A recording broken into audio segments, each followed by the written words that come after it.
Hello everyone, Coach Chris with WolfMoon Brewing. Today I'm coming to you from inside my office where we're going to start a new series, Question of the Week. Every week I'll go through all of my videos, my Twitter posts, my Facebook posts, and anywhere there's questions I'll pull them all together and then I'll choose one question and answer that every week. This week, the very first week, we're going to take a question that has been posed by a couple of my friends, but actually was initially proposed by my wife. So thanks, hon. Here goes. If I had one piece of advice, and only one piece of advice, to give to a brand new home brewer, what would that piece of advice be? Wow, it's a good question. A lot of pieces of advice that I could give some new home brewers to avoid the pitfalls that I've done over the years. But I would have to say the one piece of advice that I would give a new home brewer is sanitation.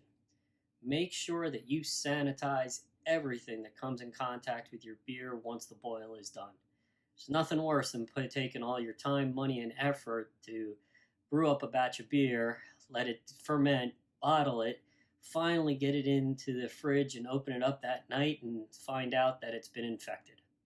I've had it happen. I've had to throw out a couple of batches of beer over my 13 years. It's not fun. So make sure that everything and anything that could possibly come in contact with that beer after the boil is sanitized.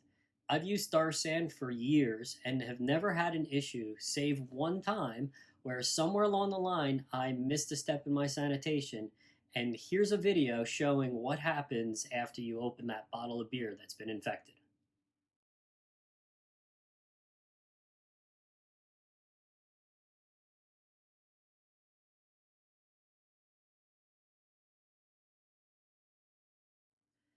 Not pretty. Didn't smell good or taste good either. So make sure you use a sanitizer, whatever one you choose. Like I said, I personally prefer Star San. It works great. I've used it for years, and every other beer, other than that one that you just saw, has come out not infected. So if you have any comments on this question, please feel free to leave them in the comments down below. And absolutely, if you have a question that you'd like to be answered, post that down below or post it in any of my videos or online on Twitter or in Facebook.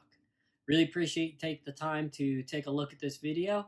If you haven't already, go ahead and click the subscribe button down below.